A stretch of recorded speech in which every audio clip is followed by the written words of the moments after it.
My life changed dramatically after an incident that happened a year and a half ago. We had a small fire in our house in the kitchen. My wife had left the coffee pot on. It smoked and set off the smoke alarm. My neighbor called me at work, told me what had happened, and told me to come home immediately. He called the fire department, and we arrived at the same time since I worked close to the house. I let the fire department in, and they pulled out the coffee maker and found only minor smoke damage. I put a fan in the kitchen doorway and blew the smoke out. Finally, I thanked the fire department and they left. My neighbor stopped and checked on me in the house. "Billy, I'm sorry about what happened to your house. I tried to call the fire department and you as soon as I saw the smoke. I didn't hear the smoke alarm, but luckily I was just going out to the store when I saw the smoke. Your wife and her friend left in his car before I even saw the smoke. I tried to call out to them, but they wouldn't hear," the neighbor informed me. "You said in his car? What did this guy look like?" I asked my neighbor with some curiosity. My neighbor thought for a few seconds before answering. I guess he figured he had said something he shouldn't have and didn't want to get into it, judging from my tone. He was surprised that my wife, Melinda, Mel for short, had male friends in the house during daylight hours. "I don't want to get Billy in trouble," he finally answered me. "Leo, don't worry about that. Just tell me what he looked like. I promise I won't bother you again. You've already helped me a lot in saving the house with your quick thinking." I said this to my neighbor, and he puffed up his chest at my compliment. "Let's see, Billy," he said, remembering the man's facial features and appearance. He was tall, in an expensive suit. He had a beard and mustache very neatly shaved. He drove a black 1961 Corvette convertible. Man, that was a cool car. I always wanted one, but I never had the money. It looked completely original. Leo told me more about the car than the driver. "Oh, this is Mel's boss from work." "It's okay, Leo, no problem," I told my neighbor, much to his relief. I spoke in a light voice to reassure him. Deep down, I knew something was wrong. Mel's boss had never been to our house before today, as far as I knew. I thanked my neighbor again, and he left feeling good for helping me and not causing problems between me and my wife. I went to all the windows downstairs and opened them to air out the smell of smoke from the house. I then went to the bedroom and noticed that the bed was not made. Mel did this every morning after she got up. She made the bed before her morning coffee or breakfast. The bed was slept on, and on both sides. My pillow was on her side of the bed, which was odd. She liked a hard pillow and I liked a soft pillow. She always told me she felt suffocated when she used my soft pillow. It might be a small thing, but it set bells ringing in my head. I sat up on the bed and smelled something, but the smoke from the fire was still in my nose. I undressed and went to take a shower. As I got out of the shower, I finally smelled something, the smell of sex. It hung in the air and would be gone in another half hour. I knew it. I just knew it. I sat up on the bed to get dressed and saw something in the small trash can by the night table. It was a used condom and its wrapper. I knew who, where, and when, but I didn't know why. Mel and I had always been close and never fought. We finished each other's sentences, and all our friends cited us as the perfect couple. Apparently, we weren't so perfect. I just sat back and thought about us as a couple. I didn't see any signs of problems, but I knew they were coming. I called work, let them know about the fire, and took the day off. Then I called Sally at Mel's work. Her husband, Ralph, and I had been friends since childhood, and I had even introduced them both to each other. According to Mel, Sally was the office gossip, and she always implied that Sally knew what was going on before it happened. Sally answered on the second ring. "Hello, Sally Trant. How can I help you?" She answered in a businesslike tone. "Sally, it's Billy. Do you have a minute to talk?" I asked. "For you, Billy? Anything you want, just don't tell Ralph," she added with a laugh. "I wish I could, but I have a question for you. Do you know who Mel is dating at work?" I asked the question quickly so I could answer before I chickened out. Deep down, I really didn't want to confirm my suspicions. She was silent for a while and didn't answer. "Are you still there, Sally?" I asked into the silent phone. "Yes, Billy, I'm still here. I think you should talk to Mel instead of me." Sally spoke slowly, trying to choose her words carefully. Look, Sally, I already know, but I wanted a real friend's opinion. Since you work closely with my wife, I decided to ask you first. I want an honest answer. Is Mel sleeping with anyone from work? I asked again, not wanting my question to be sidestepped. Okay, Billy. Mel used to date Paul Towers from accounting, but he was transferred to another office with Tom Boswell. Right after he arrived, they broke up. As far as I know, she wasn't seeing anyone else at work, and I was very surprised that Mel and Paul were dating at all. Don't tell Mel I said anything, or I'll kill you. I have to work with her anyway, you know that. Sally pleaded with me. Sally, as far as I know, I've never spoken to you. By the way, I'll be out of town for a few days, but I'll call you guys at the end of the week, I told her. My decision was made in an instant. Is everything okay? You don't usually leave town on business. Does this have anything to do with Mel's case? Asked Sally wisely. Let's just say I need some fresh air to air out my brain, I told her, and she seemed to agree. I told her I would call her soon and not to say anything to Mel. Okay, Billy, just behave yourself and don't do anything stupid, she ordered me. Sally knew that her husband, Ralph, and I both have a temper and lose our temper from time to time. Today I was clear and focused. I had a plan, and I was going to carry it out before the end of the day. After finishing my conversation with Sally, I packed up and headed out to run some important errands. Sitting at the kitchen table, I began to think about what to do. This whole situation had come upon me so suddenly. I was really blindsided. Being a simple man, I knew in my heart what I needed to do, at least in the near future. I wasn't going to hire detectives or buy expensive surveillance equipment. Now that I knew what I knew, I didn't care. The thought of Mel sleeping with other men didn't even cross my mind. I went back into the bedroom and got the trash can. Then, I brought it into the kitchen and set it on the kitchen table. I taped a small note to the can. Mel, I can't believe I'm writing this letter, but I am. Please return this used condom to its rightful owner. You know I've reformed and don't need them. To make it easier, just check the box next to the name and return it at your earliest convenience. Paul Towers, Tom Boswell, unknown, all of the above. Have a happy life on your chosen path. Just wish it was with me. Love, Billy. I reread the letter a few times and decided not to add anything. I didn't need a big dramatic scene with all the emotional crap that comes with it. I wanted to leave on my own terms, with my pride and dignity intact. I also wanted Mel to know that I wasn't that ignorant of her activities. Just the thought of her infidelity lingered in my mind, which was so unlike her. I felt like I really knew this woman. I went to my room and packed my truck with everything I could possibly need. I was a welder by trade and carried all my equipment and cylinders in my truck. I could drive to a job and be completely ready to go. I did all types of welding and specialty metals. One day I could show up at the foundry and the next day I could show up at the body shop. I also helped with some of the specialty work.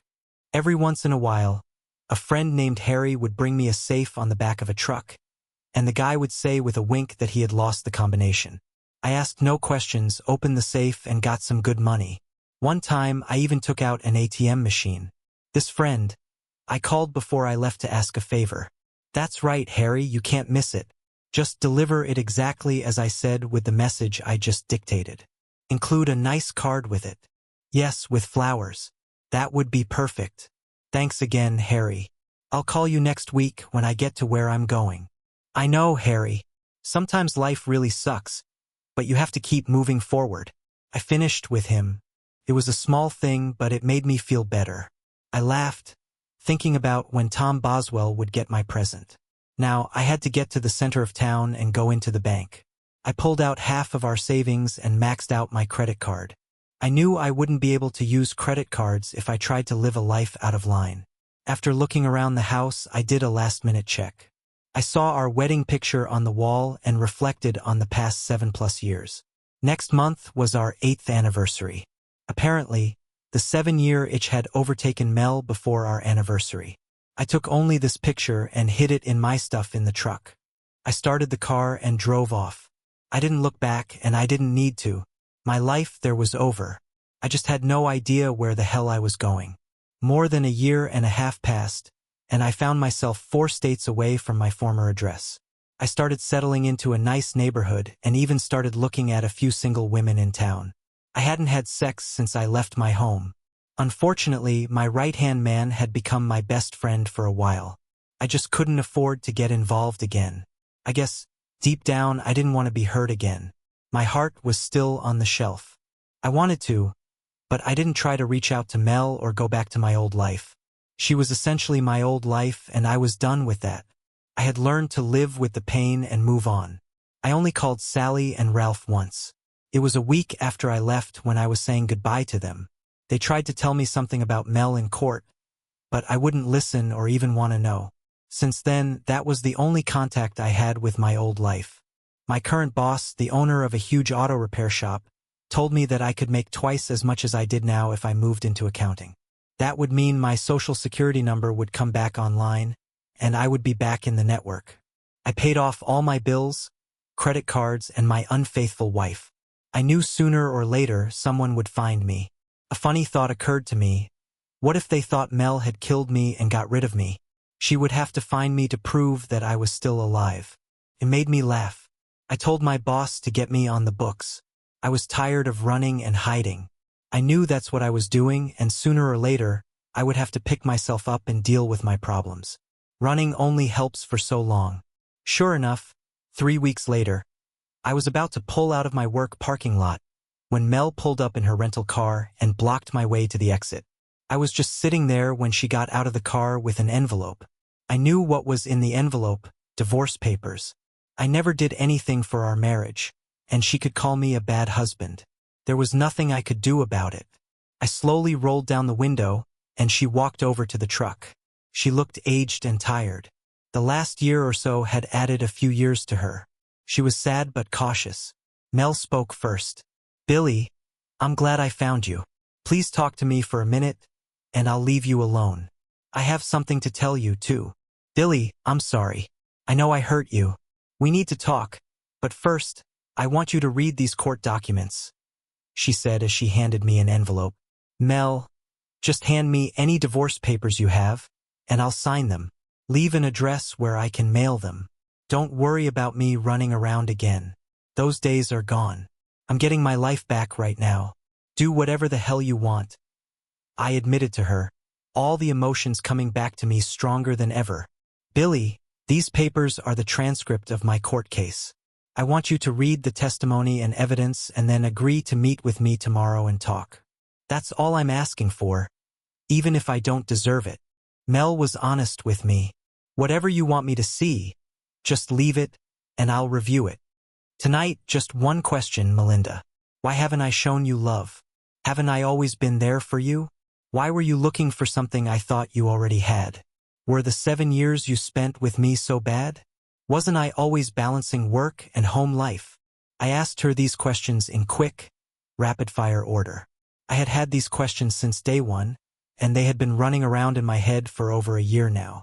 The person who had the answers was right in front of me. "Billy, we'll talk tomorrow after you read the papers. They are important to both of us. Until then, I don't want to answer any questions. I know you have hundreds of them. Those papers should clear up a few things." Mel told me with sadness in her voice as she started to cry hard. "I spent over $500,000 to track you down. It wasn't easy, by the way," she added. "Whatever, Mel. I'm just tired of being half a man. That's the only way I can describe myself right now." I admitted to her. I started to cry too, so I backed up and walked around her car, leaving her standing in the parking lot, crying. I started thinking, what court case was she talking about? And how did she get $500,000 to track me down? I stared at the envelope on the seat of the truck and went to the store to get a package. I came out with a 6-pack on ice. I only drank one as I started reading the material she left me and didn't even finish the bottle. After 5 hours of reading, here is what I learned about my wife from the court documents. My wife did have a one-time affair with Paul Towers at a corporate party. It was the night my truck broke down, and Mel had to drive to the corporate party alone. She called me later and told me she was going out with her friends after the party. She said it was boring there, and she wanted to go. I was stuck in a crappy motel out of town until my truck was fixed the next morning.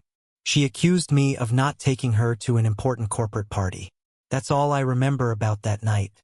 They only had sex once and had no plans to continue the affair after that night. They both admitted that they had made a huge mistake and were going to end it as soon as it started. Tom Boswell made matters worse when he caught them both in a deserted conference room. After that, he forced Paul Towers to transfer, leaving my wife alone. He threatened to tell Paul's family and fire him if he didn't agree to the transfer. He knew all about Mel and him because he had proof. Boswell had installed surveillance cameras in all the office areas. Some of the janitors were stealing things, and he wanted to catch them. He installed the cameras without Mel and Paul knowing, so what they thought was a private moment wasn't. He had a high-quality video and audio recording of their intimacy. This video he tried to use to his advantage. Mel quit the day after I left town, the same day she sued Tom Boswell and the company. She secretly videotaped both times Tom Boswell blackmailed her for sex. The second time was the day I left town.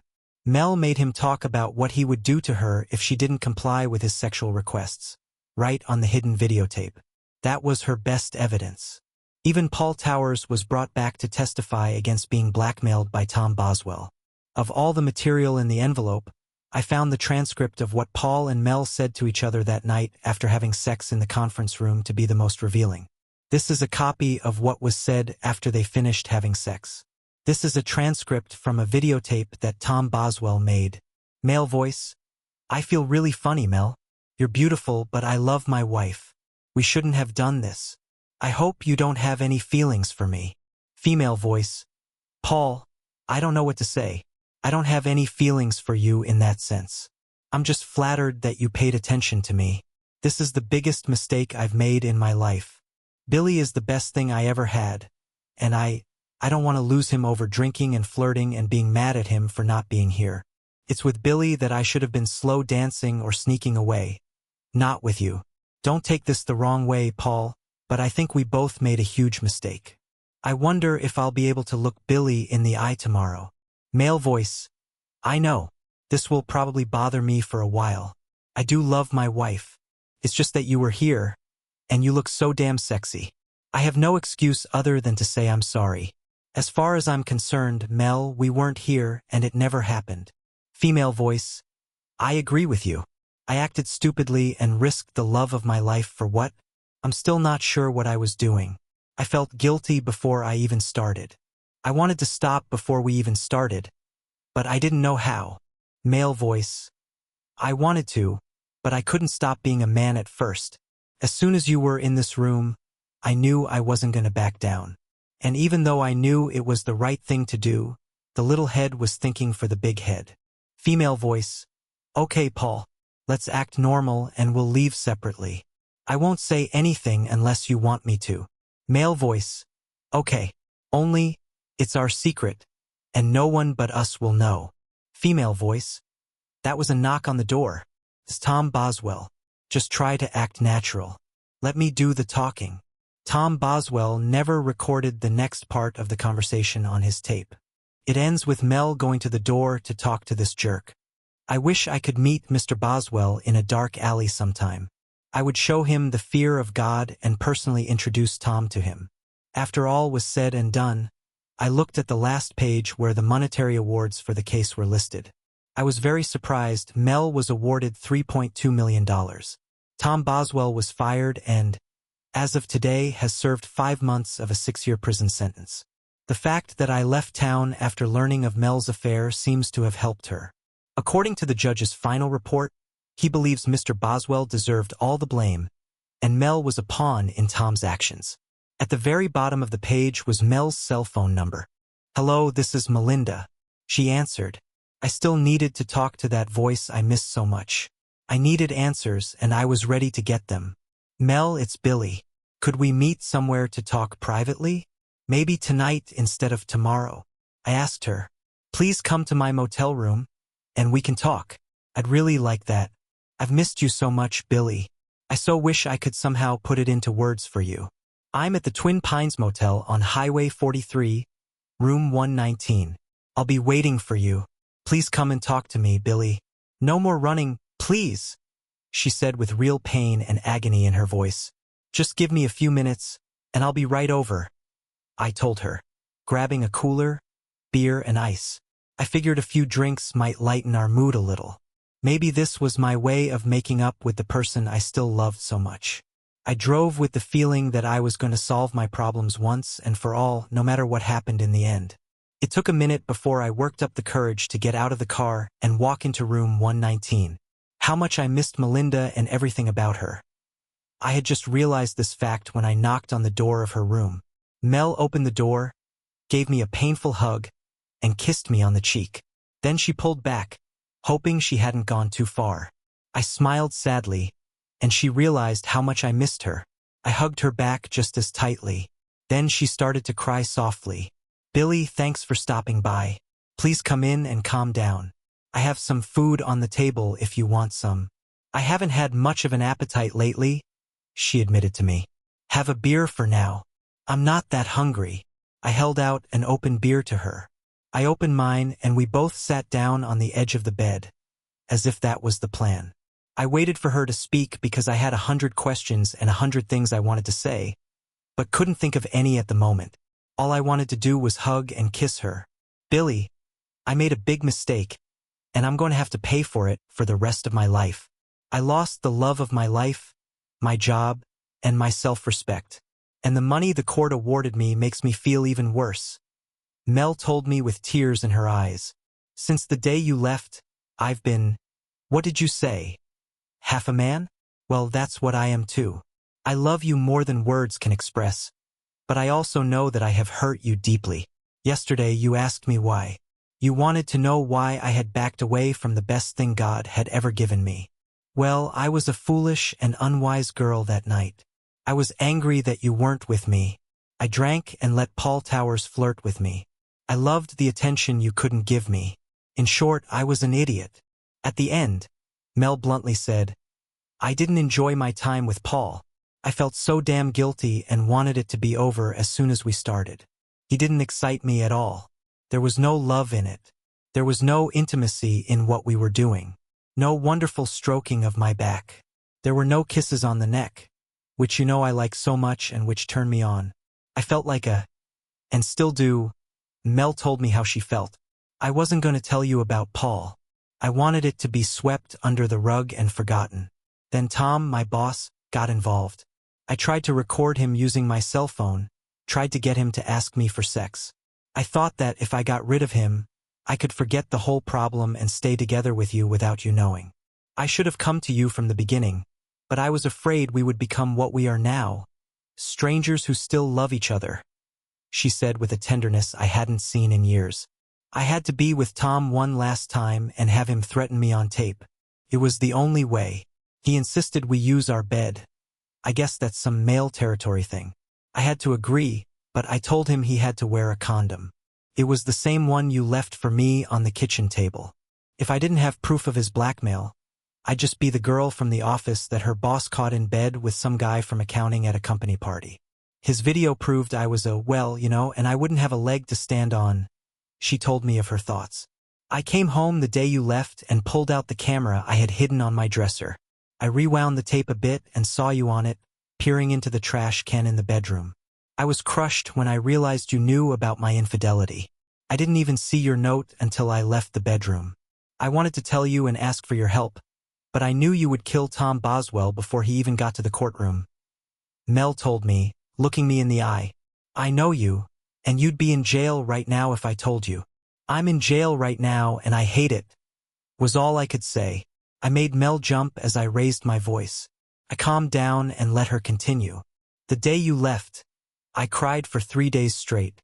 Sally and Ralph came over the first night and tried to talk me into staying with them. I didn't want to miss you if you called or came back. But you never called. You just abandoned me. She cried for a few minutes before she calmed down.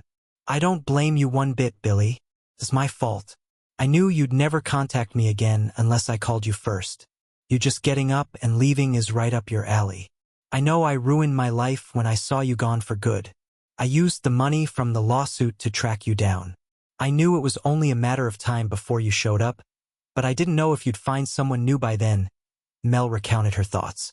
Sally and Ralph were mad at me because I almost lost the house. Even though I had so much money, I felt guilty.